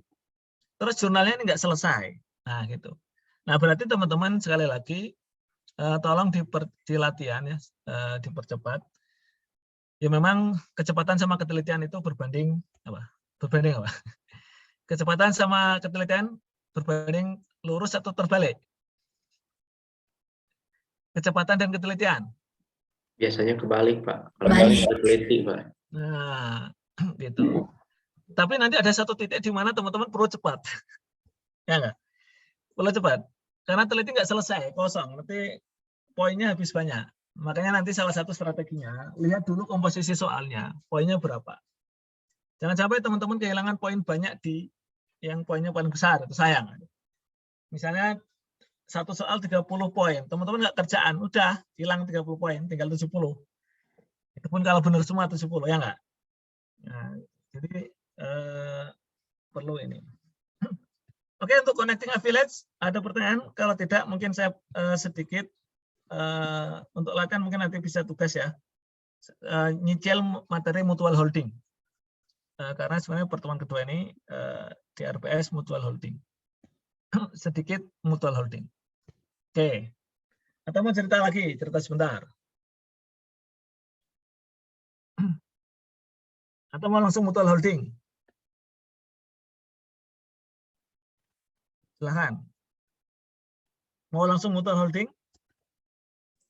Atau jeda sebentar? Cerita. Cerita, Pak. Cerita, Pak. Cerita apa? Cerita bola, bulu tangkis.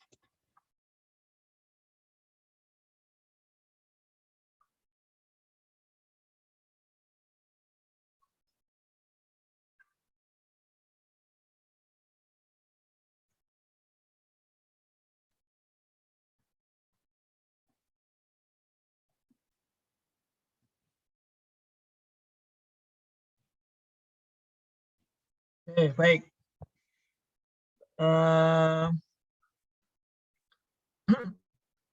Teman-teman pernah dengar kasus yang berapa tahun yang silam itu ya?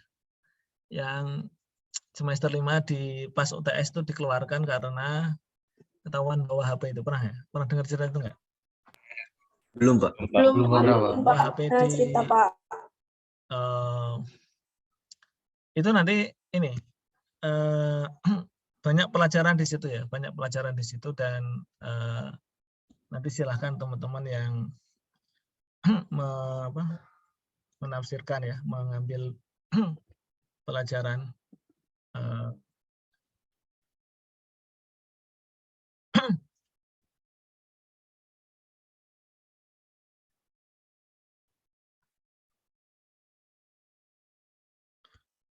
Oke. Nah, begini teman-teman.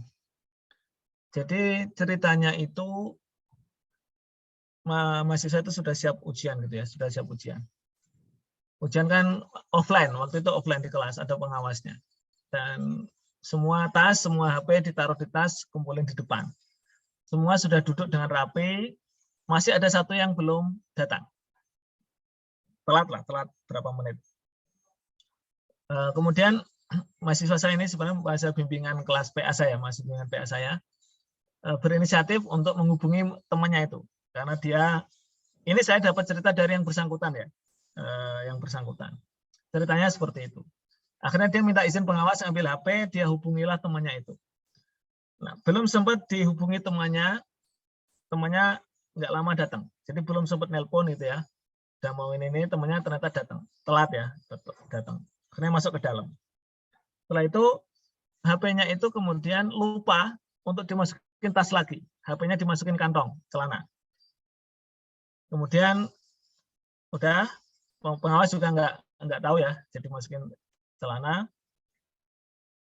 Terus sudah berlangsunglah ujian dengan tertib dan aman. Nggak ada masalah. Lalu nggak ada masalah. Di pas di tengah-tengah ya, mungkin 1 jam berjalan, mahasiswa saya ini izin ke kamar ke toilet, mau buang air kecil. Oke, diizin oleh pengawas. Setelah ke toilet, balik lagi ke ruangan kelas. Nah, pengawas disuruh keluarinlah HP tersebut dan kemudian dicek, disita, dilihat historinya. Biasanya kan HP itu ada histori yang dibuka apa gitu ya. Mungkin ada yang masih kebuka gitu ya. Nah, ada slide yang kebuka, gitu ya, PowerPoint tentang materi itu. Menurut pengakuan mahasiswa ini, dia bukanya waktu sebelum ujian. Waktu sebelum ujian dia belajar buka-buka, nah, ini akhirnya ini. Gimana teman-teman? Teman-teman percaya cerita yang mana? Versi pengawas atau versi mahasiswa? Cara buktiinnya gimana? Yang jelas pengawas menemukan ada HP setelah dari toilet, ada histori, slide-nya terbuka. Versi mahasiswa mengatakan itu bukanya waktu sebelum ujian. Gimana teman-teman? Kalau teman-teman yang sebagai kepala BAK gimana? Mutusinya gimana ini? Dianggap nyontek nggak? Dianggap nyontek nggak? Dengan bukti yang ada di tangan, dianggap nyontek nggak? Gimana? Di historinya nggak ada timestamp-nya ya, Pak? Nah, Biasanya kan ada. Nggak ada kan? Nggak ada kan? Kalau ada tab, ya kan di HP itu kan ada itu kan, kadang tab yang kebuka itu ya nggak? Ada kan? Iya, Ya, Pak. Pak. Ada baru tab yang kebuka itu. Gimana teman-teman? Ya akhirnya ya BAK melihat apa yang ada kan, menghukumi apa yang terlihat. Walaupun itu kadang sulit untuk diterima gitu ya. Ya teman-teman sudah tahu endingnya, akhirnya ya dikeluarkan. Dengan sedih hati dikeluarkan. Shock gitu, shock. Orang tuanya dari Kalimantan datang, shock gitu. Dan ya itu berat sih. Apa pelajaran moralnya apa kalau teman-teman lihat di sini? Dari cerita awal rangkaian ini kira-kira, ya kita tidak ingin nyalain siapa-siapa, tidak. Sudah terjadi, sudah takdir, sudah terjadi, dan alhamdulillah orangnya sekarang sudah lulus ya dari ST Perbanas. Jadi dia nebus transkrip selama 4 semester ya, kan dia sudah 4 semester. Nebus, terus dia nerusin S1 di ST Perbanas, dan alhamdulillah dia sudah lulus, sudah wisuda. Gitu. Saya belum nanya lagi sekarang kabarnya dia di mana. Nanti salah kalau ini saya belum nanya. Tapi dari cerita ini apa yang teman-teman pelajari?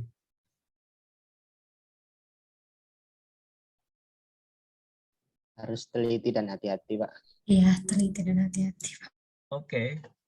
Teman-teman nggak mengomentari yang terlambat nggak? Pak, disiplin waktu, Pak. Teman-teman nyalain yang terlambat nggak? Kan kita nggak boleh nyalain ya. Kita nggak boleh nyalain ya. Yang jelas, itu udah takdir. Tapi teman-teman ini nggak? Mengomentari yang terlambat nggak? Temennya yang terlambat tadi. Kesal juga sih, Pak. Lihatnya. Awalnya dari yang terlambat. Jadi ya kita Menyusahkan orang tidak, betul.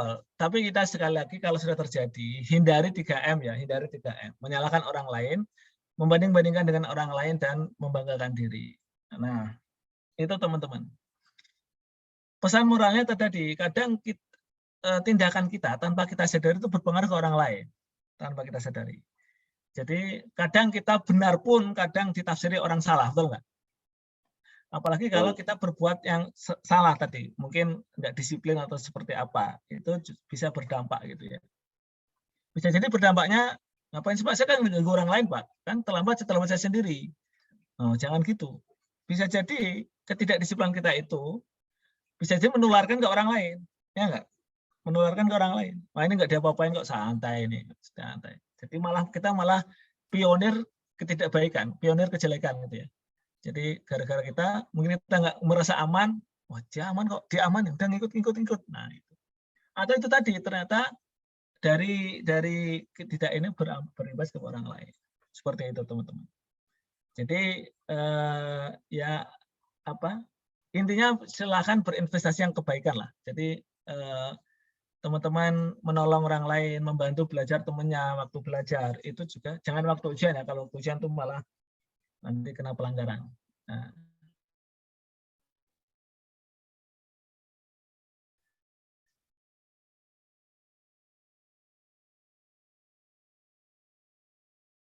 Waktu ini. Oke, ada waktu sekitar 15 menit ya. Jadi saya akan menyampaikan sekilas. Nanti slide kalau sudah lengkap nanti saya share ke teman-teman. Mutual holding. Nah, mutual holding itu gambarnya begini. Gambarnya yang mana? Mutual holding gambarnya yang mana? Yang warna apa? Yang biru, Pak. Warna biru, Pak. Yang warna biru. Fokusnya nanti kita yang atas. Walaupun nanti mungkin yang bawah nanti ini ya, disinggung ya. Tapi fokus kita yang atas sebenarnya. Yaitu ketika P punya S, P beli sahamnya S 80%, tapi S juga beli sahamnya ya. mungkin S itu beli dari pasar kan. Ini asumsinya S beli dari bursa ya, dari pasar. Dia punya 10% sahamnya P. Gimana caranya? Menarik kan? Oke. Sekarang begini. Jadi ada dua pendekatan untuk menyelesaikan kasus ini. Orang ngitung income from-nya gimana? Kan saling memberi itu, ya nggak? P ngasih S ngasih P. Tapi S itu juga dapat dari P. Gimana coba? Jadi S ngasih ke P, tapi yang dikasih ke P juga dapat dari P. Gitu, ngerti kan maksudnya? Jadi S kan ngasih ke P, yang dikasih itu sebagian didapat dari P, ya nggak? Betul nggak? Halo? Nah, oke. Sekarang begini teman-teman. Ini mungkin nggak saya tulis di slide ya, tapi penjelasan ini mungkin bisa membuka pemahaman teman-teman. Mudah-mudahan ya, insya Allah mudah-mudahan. Makanya diperhatikan ya, atau ditulis juga boleh ya. Ini kenapa saham treasury? Jadi misalnya begini,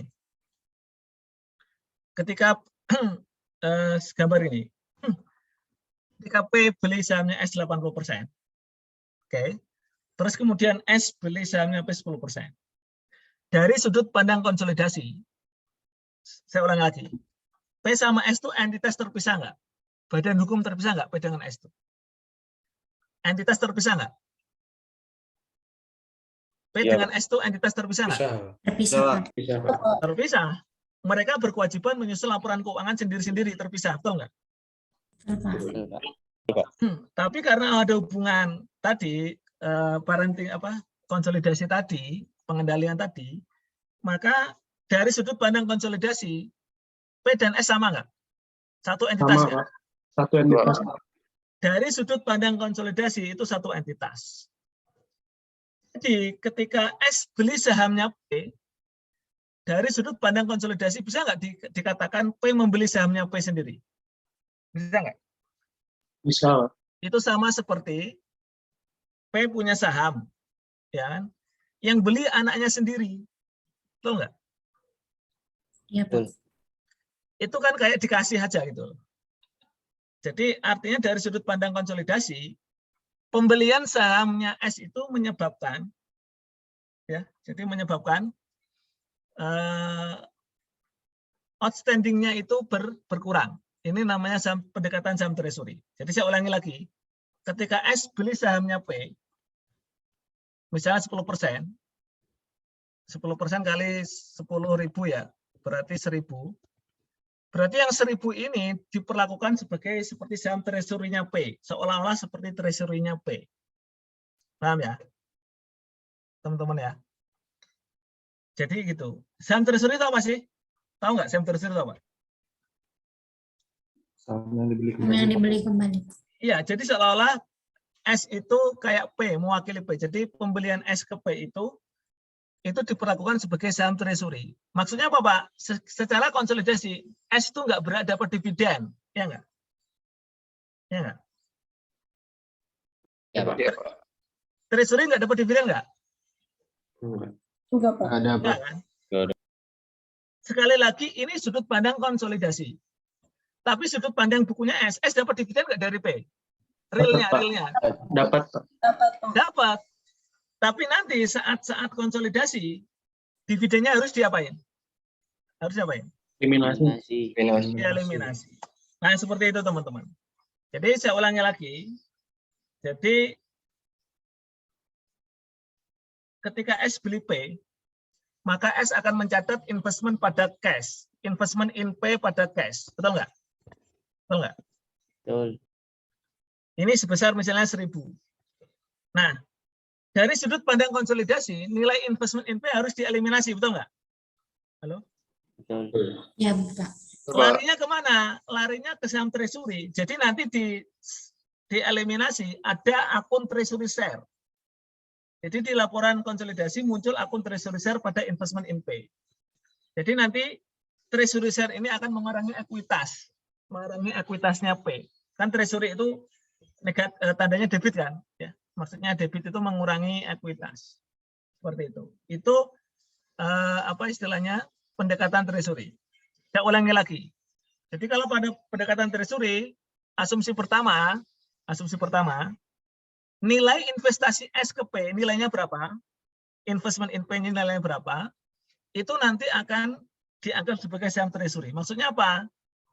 Di akhir periode, saat membuat laporan konsolidasi, harus dieliminasi dan dilarikan ke treasury share.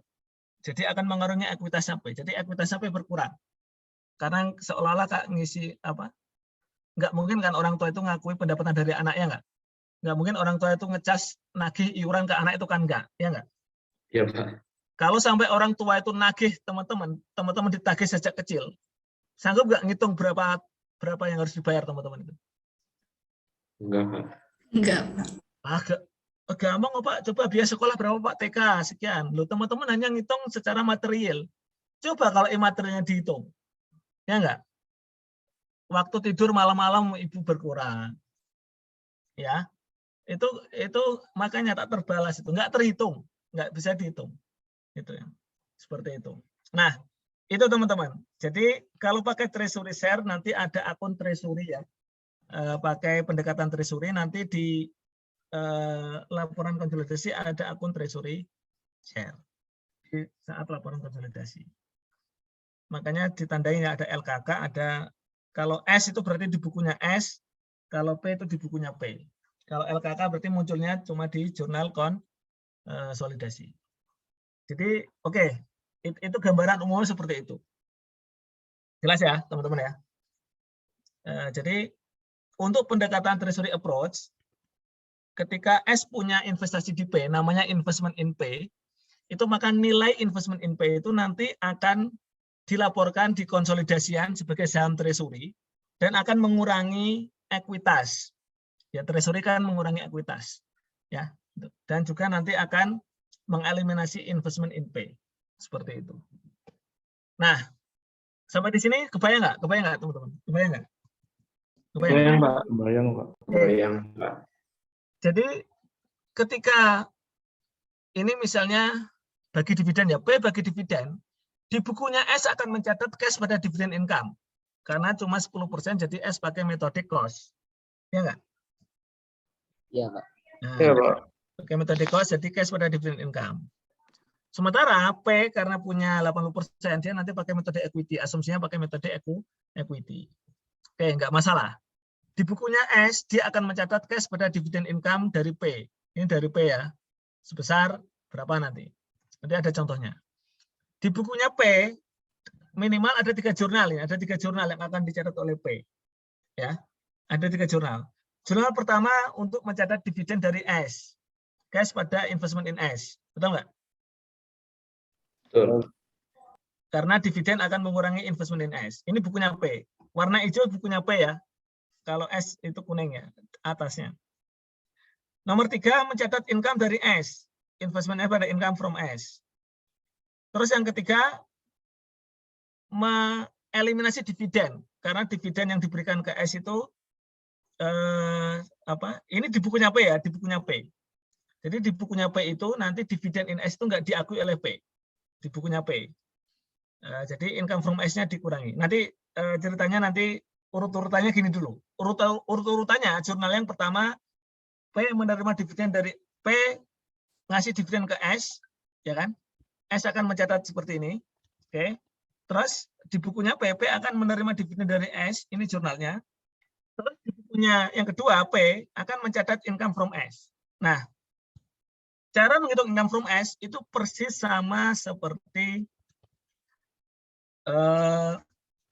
rumus-rumus formula sebelumnya. Maksudnya gimana Pak? Ya kalau ada amortisasi ya disesuaikan plus minus amortisasi, ya nggak? Ini loh, cara ngitung formula income from S kan persentasenya P, 80%, ya kan? Berapa earningnya S, berapa? Ada nggak amortisasi, plus minus dan sebagainya. Nah, oke. Nah, tapi ingat, di income from S, di earningnya S itu ada dividen yang diterima dari P nggak, teman-teman? Ada nggak? Ada nggak? Ada nggak? Jadi yang di income-nya S itu kan di dalamnya nanti ditambah dengan ada dividen income from P. Betul nggak? Halo? Iya. Iya. Sehingga P itu nanti di bukunya P akan mengeliminasi. Jadi ini di bukunya P loh, bukan di konsolidasi ya. Ini di bukunya P akan mengeliminasi. Jadi di pendapatannya dia, di bukunya P dia udah tahu ya. Ini dia tidak akan mengakui dividen income ya. Nah, ini kan dia sendiri kan, maksudnya dia yang ngasih ke S gitu loh, ya nggak? Dia yang ngasih ke S, sementara S ngasih ke dia dalam bentuk income from S. Itu loh ya nggak? Saya ulangi lagi, P ngasih ke S dalam bentuk dividend income. Sehingga akan menambah penghasilannya S, net income S. Dari net income S akan ngasih ke P dalam bentuk income from S. Betul nggak? Iya, Pak. Jadi di sini, untuk metode treasury approach, income from S di sini termasuk dividennya P yang dikasih ke S. Betul nggak? Betul. Ya, betul? Betul, Pak. Iya, Pak. Makanya nanti P akan mengeliminasi itu di bukunya P. Bukan di jurnal konsolidasi, ini jurnal umum. Jurnal penyesuaian. Maksudnya di jurnalnya P, bukan di jurnal konsolidasi. P akan menghilangkan income from S dan sekaligus menghapus dividen yang diberikan kepada S. Gitu. Nah, jadi teman-teman, nanti di jurnal eliminasi, itu sama dengan pada umumnya ya, kecuali ada dua ini untuk metode treasury. Ada jurnal tambahan. Pertama akan mengeliminasi dividen income pada investment in S. Ini karena dieliminasi di konsolidasi belum dihapus dividen income-nya, maka harus dihapus ya secara konsolidasi. Kalau di bukunya P udah dihapus ya. Di bukunya S kan masih ada dividen income. Makanya ini harus dihapus di sini dividen income pada investment in S. Terus nanti ini eliminasi ya, jurnal konsolidasi. Terus memunculkan treasury share dan menghapus investment in P. Investment in P dihapus. Seperti itu. Nanti teman-teman, ini ada contoh 1, ada contoh 2. Contoh 1 itu nggak ada dividen, contoh 2 ada dividen. Kalau tidak ada dividen, jurnalnya cuma nomor berapa teman-teman? Bagi si P. Kalau P dan S tidak bagi dividen, jurnalnya P cuma jurnal nomor berapa? 1 dan 2, Pak. Saya ulangi lagi, teliti. Ini kan jurnal ini lengkap kalau S dan P saling bagi dividen, betul nggak? Halo? Iya, Pak. P dan S bagi dividen, makanya S membuat jurnal ini, P membuat jurnal ini. Nah, kalau tidak ada dividen, P dan S nggak bagi dividen, jurnalnya yang mana saja? 2, Pak. 2. Jurnalnya cuma jurnal nomor 2. Iya, Pak. S nggak mencatat ini karena nggak ada dividen yang dibagi. P juga nggak akan mencatat ini karena nggak ada yang dibagi. Kalau nggak ada 1 dan 2 ya nggak ada 3. Kalau nggak ada ini nggak ada 3. Iya nggak? Halo? Iya, Pak. Iya, Pak. Iya, Pak. Nah, ini contohnya. Ini contoh sederhana. Contoh 1. Nanti ini contoh 2. Dengan pembagian dividen. Nah, itu pendekatan yang pertama pakai treasury approach. Kalau pakai pendekatan konvensional, itu nanti teman-teman menggunakan rumus matematika, formula. Masih ingat nggak? Substitusi. Nih, yang tadi saya katakan, P dan S itu saling memberi, ya nggak? P dan S saling memberi. Nah, harus diselesaikan dengan cara matematika. Sebenarnya nggak terlalu rumit formulanya. Ya substitusi sih, persamaan itu. Itu perkenalan dulu ya, perkenalan dulu. Detailnya insya Allah pekan depan kita detailin lagi ya. Lagi teman-teman kerjakan soal di RPS. Ya. Tugasnya kerjakan soal nanti di RPS. Dilihat ya. Untuk PR-nya dikerjakan di RPS. Itu. Oke, cukup? Hari ini cukup? Cukup, Pak. Cukup ya? Nah, mudah-mudahan ini pas waktunya sudah selesai. Teman-teman ada kuliah lagi hari ini? Ada, Pak. Ada, Pak. Tengah 11. Ya, pas. Silakan yang belum sarapan. Kalau teman-teman jeda itu ngapain sih? Kalau teman